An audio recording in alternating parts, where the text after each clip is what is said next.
Expressão Nacional está de volta, agora com as perguntas feitas por você. A primeira pergunta é de Cássio Valério, ele que é de Sergipe, e a pergunta é para Samantha Maier. Ele fala que o lobby é uma atividade legítima, mas quem resguarda o cidadão comum que não tem como fazer o lobby? Então, a nossa Constituição, de certa maneira, ela possibilita à sociedade participar das decisões políticas, né? E a partir do momento que eu tenho uma regulamentação do lobby e da transparência, eu consigo com mais facilidade fazer com que esses setores excluídos se façam ouvir dentro do Congresso Nacional, porque você tem um lobby dos grupos de minorias, que no nosso país é muito ativo, né? As minorias têm sido muito ouvidas. Então, isso é um resultado na nossa Constituição, que independentemente da regulamentação do lobby, eu posso dizer que ela suscita a regulamentação a partir do momento em que ela faz com que as tomadas de decisões sejam acessíveis ao cidadão. É claro que no nosso nível de desenvolvimento, ainda com uma democracia recente, agora que ela está sendo consolidada, e por isso a necessidade da regulamentação do lobby, a regulamentação possibilita que esses setores se façam ouvir. Eu acho que é um certo preconceito a gente achar que o lobby só é exercido pelos grandes setores econômicos. Não, ele é exercido por setores religiosos, pelas minorias, por setores da sociedade, porque o Congresso é uma casa aberta, né? E o Poder Executivo tem que ser aberto à sociedade. E eu acho, Samantha, tem mais uma coisa para complementar, que hoje, com os instrumentos todos de participação que você tem, quer dizer, você tem um telefone, um 0800 da Câmara que você liga, você tem ouvidoria, você tem e-mail. Internet. E as pessoas acham, se eu mandar um e-mail, não vai adiantar, se eu mandar um e-mail para o deputado Colnago, ele nem vai ver. Ele pode não ver, mas a assessoria está vendo. Chegam 10 e-mails tratando de um determinado assunto, com certeza vai chamar a atenção. Opa, tem alguma coisa aqui que eu preciso... Então, a forma de participação hoje estimula até você ter uma vida mais associativa, né? Então, o Cássio, por exemplo, chama seus amigos... Eu acho que a lei, quer dizer, a vigência da regulamentação vai fazer também o sentido contrário. Os interesses na democracia, eles têm que se organizar. Sem dúvida. Sim. Por quê? Porque eu, como parlamentar, tenho dificuldade de ouvir um a um. Sim. Então, por exemplo, a agricultura familiar, eu tenho muita relação com os pequenos produtores. Meu estado tem 92% das propriedades, são pequenininhas. É bem dividido a nossa distribuição fundiária. Eles estão se organizando em quê? Em sindicatos, em associações e cooperativas. Isso. É fácil, eu converso direto com as cooperativas e associações que têm mais de 1.500 no Espírito Santo. Agora, imagina se eu iria conversar com cada produtor rural. Não, eles se organizam no de fruta, no do café, no do leite. Isso é lobby. Porque o grande problema é que se associa a lobby a duas coisas.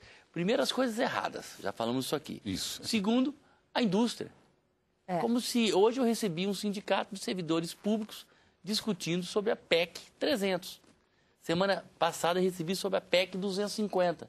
Que é a aposentadoria daqueles que têm problemas de saúde. Quer dizer, esses interesses, eles têm que realmente se organizar. A lei vai propiciar, vai exigir uma nova isso. postura da sociedade, né? Não é só uma postura do Estado que muda. A sociedade também tem que mudar no sentido de ser mais participativa. Porque a nossa Constituição exige uma sociedade participativa, porque através da participação tem um maior controle. Exatamente. E o brasileiro não está muito acostumado a participar. Está começando agora. Não, e olha, tem um trabalho bem interessante de um professor de Harvard.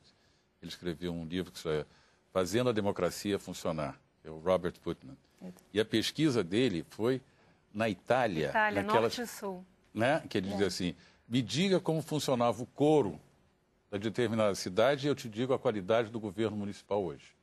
Porque é a vida comunitária que leva a um governo de qualidade com participação. Não o contrário, exatamente. Não é um governo de qualidade que vai instigar uma sociedade de qualidade. De cima para baixo, nós já tentamos várias vezes, não deu certo. Exatamente. Agora, deputado, o senhor vai ter que responder agora individualmente a uma pessoa. Do Rildo, ele que é da Paraíba, e ele quer saber se o senhor pode antecipar o conteúdo do seu relatório, porque ele disse que está muito decepcionado com os 20 anos de espera. Eu não vou poder antecipar, evidentemente eu digo a ele, o projeto me parece bem elaborado. Por que estou colocando isso, Rildo? É porque eu não recebi o projeto oficialmente. Ele está no período agora de receber emendas até dia 2, até depois da manhã, não é isso? Isso. Eu já busquei algumas entidades e vou buscar alguns especialistas para ouvir. Não posso mexer no mérito do projeto, eu estou analisando só a constitucionalidade. Ele termina na comissão, depois ele vai para o Senado, ele é terminativo. Se eu entender que ele é inconstitucional e assim a comissão entender, ele termina ali, senão ele continua e vai para o Senado. Agora, a expectativa e o meu grau, assim, pelo menos percepção da minha responsabilidade é de dar vazão e a gente poder regulamentar, pelo menos do que competir. A minha vontade e o meu desejo, mas não posso antecipar exatamente porque aí são questões técnicas não também. fiz uma análise mais profunda com os conhecedores, né, pessoas da assessoria que eu estou consultando. Hoje eu estive, inclusive, na OAB, eu quero ouvir algumas pessoas que conhecem muito a matéria. E por isso que agora eu também estou na mesma expectativa dele, que a gente possa finalmente regulamentar. E o ano passado eu assisti esse programa. Quando eu falei do chão da fábrica, eu lembrei de você que falou. Na verdade, assim, não dá para ficar mais tantos anos. E foram vários projetos. Eu espero que a gente consiga regulamentar. E digo mais, se a gente conseguir fazer a primeira lei, ela ainda vai ser aperfeiçoada mais na frente. Porque eu acho que a democracia é sempre um aprendizado. A democracia sempre a gente vai testando, tem coisas que dão certo, tem coisas que não dão muito certo, pode ficar muito burocrático. Isso. Eu acho que em determinado momento ele está um pouquinho burocrático. Talvez mais principiológico talvez, seria melhor, né? Dando maior liberdade. Maior liberdade, mas fundamentalmente a transparência, democratizar essa questão e principalmente um feedback, quer dizer, um retorno para que a sociedade entenda o seguinte, para a gente chegar e opinar lá no Congresso, se a gente tiver um canal organizado, e aí, para o telespectador, não é só para o industrial, para o comerciante, não. Para qualquer interesse, tá certo? Qualquer interesse. Como é que o sujeito que quer melhoria no serviço de saúde pode chegar aqui no Congresso? Tem uma regulamentação da emenda 29, que eu acho fundamental, que cuida de recursos para a área de saúde sem impostos, sem aumentar mais os impostos. Sabe, você tem conselhos de saúde na sua cidade, você tem o Conselho de Estado que cuida da área de saúde, se movimentar, você tem meios de comunicação, você tem rede social, você tem 0800, e se colocar, porque essa pressão, ela acaba chegando. Agora, tem uma pergunta do Caio Noia, ele não menciona de onde ele é para o Umbelino. Ele está muito curioso, quer saber como trabalha um lobista profissional, de que maneiras consegue persuadir ou influenciar os governantes. É uma coisa muito simples. O segredo está transparência e bons argumentos. Eu costumo dizer o seguinte, para você conseguir a mudança de uma política pública no Brasil, eu acho, pelo que eu tenho visto em outros países agora, em qualquer local, você precisa de 3 qualidades essenciais, que é coerência, um argumento bem montado, bem preparado, submetido ao interesse maior da sociedade, agir com muita transparência, tem que ter muita persistência, ficar repetindo isso, conquistando gente e tal, e principalmente paciência, porque as coisas não são rápidas. Quando você fala em outros países, você menciona que países exatamente? Porque nos Estados Unidos é regulamentado. Como é que é a questão na Europa? O Brasil é o único que está no limbo? Não. Na Europa estão discutindo, a comunidade europeia está discutindo muito isso, essa regulamentação. Porque vai ser imprescindível a regulamentação do lobby na União Europeia. Na União Europeia. Aí os interesses são dos Estados e não apenas da sociedade civil. É o lobby de Estado para Estado. Está muito complicado. Eles fizeram uma regulamentação. Tem umas coisas interessantes, que é aquela. Quando você vai para o exagero, então, na comunidade europeia, eles criaram um mecanismo de adesão voluntária, de registro voluntário. O que aconteceu? Pouca gente aderiu e os escritórios, alguns que faziam lobby efetivamente, ou relações institucionais, relações governamentais, se transformaram em escritório de advocacia, em think tanks, institutos de estudos e tal, não sei o quê, começa a sair e querer fugir dessa regulamentação. Então, é uma coisa que está sendo debatida e muito. Nos Estados Unidos também se debate muito isso hoje. Mudança. O Obama, quando assumiu, fez algumas mudanças. Aí tem a história do revolving door, que é o limite que a pessoa entra no governo e sai do governo, vai para o setor privado. Você tem diversas coisas sendo debatidas. E tem um certo exagero em determinadas regulamentações. Por exemplo, tem uma coisa interessante, eu tenho um amigo que tem um escritório como o meu, e é de origem libanesa. Ele diz, não, para os Estados Unidos eu posso, por exemplo, convidar um deputado, que lá é proibido convidar um parlamentar para almoçar ou jantar, a não ser que seja um encontro que seja servido só o que eles chamam de finger foods, aquelas coisas que você come com a mão. Petisco. Aí diz esse meu amigo, eu de origem árabe, faço uma festa só esfirra e quibe. Não tem problema nenhum, estou dentro do regulamento. Eu estou mostrando isso para mostrar que certos absurdos da regulamentação que não levam a nada a não ser a criar maneiras de... Eu fico curiosa com o caso do Japão, que é uma sociedade muito severa em relação à ética. No Japão eu vi, recentemente eu fiz uma viagem para um seminário de um cliente meu na Alemanha e tinha uma pessoa que eles têm uma atividade no Japão, tinha uma pessoa do Japão, que ele mostrou a descrição de alguns escritórios de lobby, mas não está regulamentado ainda e isso também é tema de discussão. Tem algumas coisas que têm um lado muito profissional, como também tem algumas coisas que é uma coisa assim meio nebulosa, assim do tipo, não, eu sou amigo do fulano. Falta de regulamentação, né? Uma pergunta de Ana Maria, de Florianópolis, para Samantha. Ela está perguntando o que te fez decidir pelo estudo do lobby? Foi, na verdade, um projeto, né? Eu sempre sou professora de Direito Constitucional, né? Então, tenho a preocupação sempre de legitimar a Constituição e a democracia. E o lobby sempre foi uma coisa que me chamou a atenção. A partir do momento que a gente já está com 25 anos aí de um regime, né, de uma Constituição de 88, uma Constituição democrática, estudando os aspectos dessa Constituição, eu verifiquei que era imprescindível a regulamentação do lobby, justamente porque a gente está num momento em que as coisas necessitam de transparência, necessitam de controle, né? A própria internet, o papel da imprensa levam a essa maior transparência. Então, não tem como a gente fugir à regulamentação da atividade do lobby, até porque eu acho que a atividade do lobby é imprescindível para a consolidação da nossa democracia. As coisas têm que estar às claras, não só para a sociedade civil, como também como uma forma de proteção para o parlamentar, para a autoridade pública, que na ausência de regulamentação fica muito vulnerável. Eu posso, sendo ministro ou sendo secretário, receber um consultor, ele marcar para conversar sobre um determinado assunto, eu não falar nada de importante sobre esse assunto, só ouvir os seus argumentos, ele sai do meu gabinete, diz que eu fechei um acordo com ele, vende isso para o cliente e eu fico de mãos atadas, porque não tem uma regulamentação para proteger a autoridade pública, para proteger o parlamentar e o lobista sério. Não é? Porque a partir do momento que você tem uma regulamentação, eu ouço a parte favorável, eu ouço a parte contrária, vai ser dado o direito do contraditório, ou seja, quanto mais informação a autoridade tiver sobre um determinado tema, mais legítima vai ser a sua decisão. Porque ela vai saber exatamente os impactos daquela decisão, daquela lei para a sociedade. Eu tenho uma pergunta de Arthur Martins, ele não diz o destinatário, ele é do Espírito Santo e ele gostaria que alguém tratasse aqui sobre as profissões legais que os parlamentares podem exercer. Como as profissões legais? Na verdade, quem trata... A gente não deixa de ser profissional, eu sou médico. Não. A Constituição... Uma profissão regulamentada? A Constituição, na verdade, trata. A gente pode dizer que a Constituição tem um verdadeiro estatuto do congressista, né? Que estabelece constitucionalmente quais são as limitações do parlamentar desde a posse, desde a expedição do diploma. E dentre essas atividades, o parlamentar não pode patrocinar causa contra, né, a União, ele não pode gerenciar determinadas empresas, mas a Constituição não veda que o parlamentar tenha uma outra profissão, desde que compatível com a atividade parlamentar. Até porque a atividade parlamentar tem um mandato que é de 4 anos, então não se impede que ele exerça outros tipos de profissão, desde que não estejam vedadas pela Constituição, salvo engano, no artigo 57. João Batista Costa, ele também manda outra pergunta do Espírito Santo. Ele quer saber se há riscos de o projeto que regulamenta o lobby ser barrado no Senado, para o deputado Conago.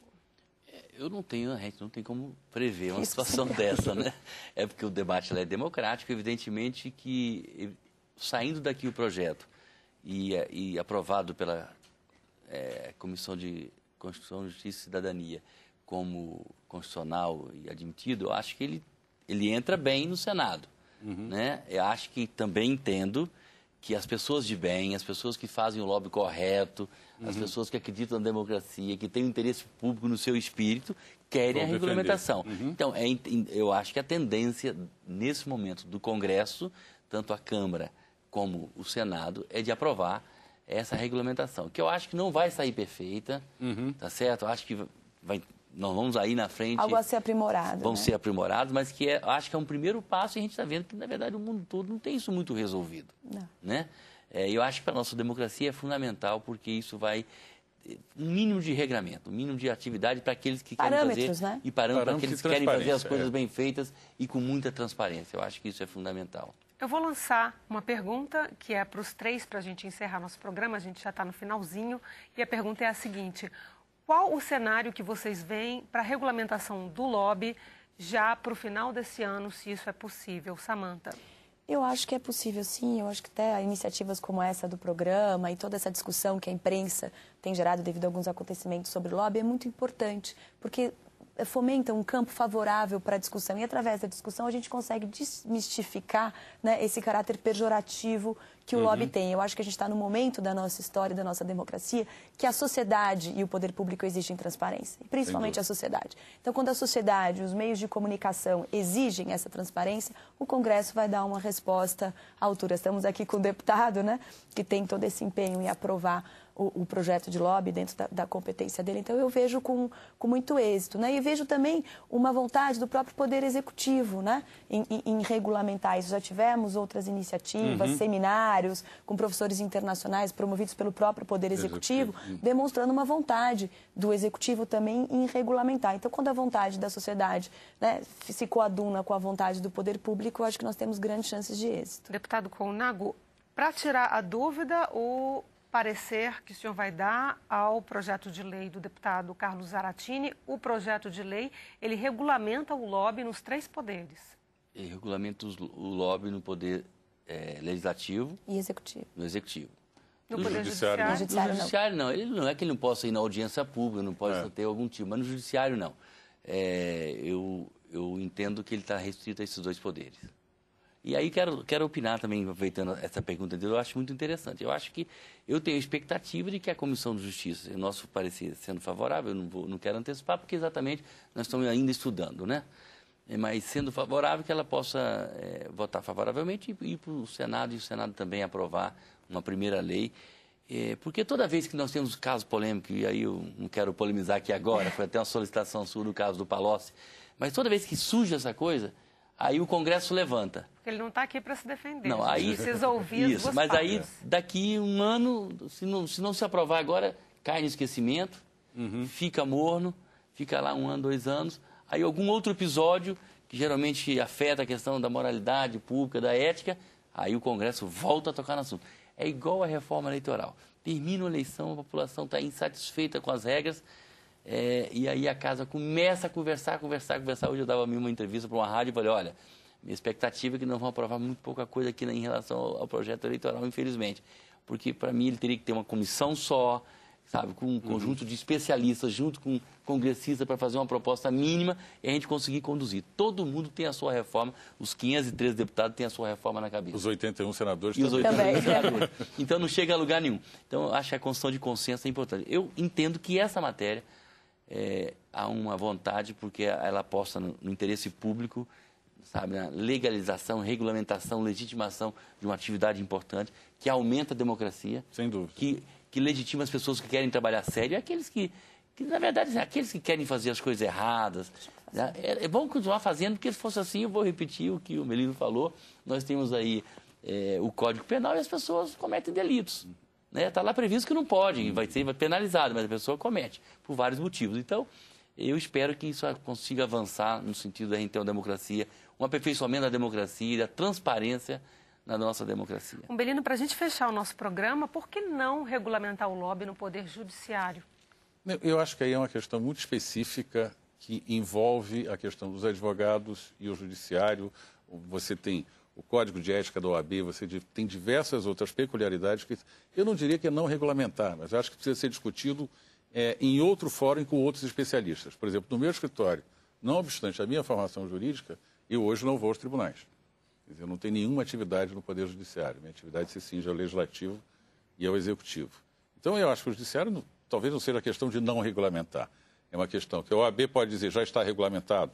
Então, é uma coisa para discutir com os especialistas. Me permite uma Claro, parte. você é advogada.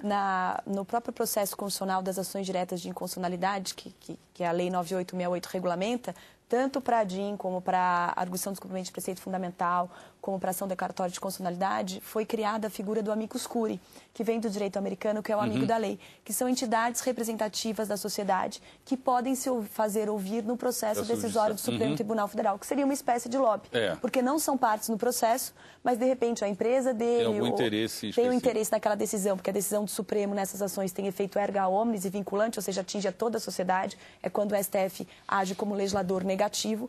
Então o Supremo permite que esses setores representativos da sociedade se façam ouvir no processo decisório, que não deixa de ser uma forma de regulamentação do lobby, se me permite. Bom, a gente chegou ao fim do Expressão Nacional de hoje. Eu quero agradecer a presença de todos vocês aqui e agradecer a você de casa que sempre nos acompanha. A gente se vê semana que vem no Expressão Nacional. Até lá!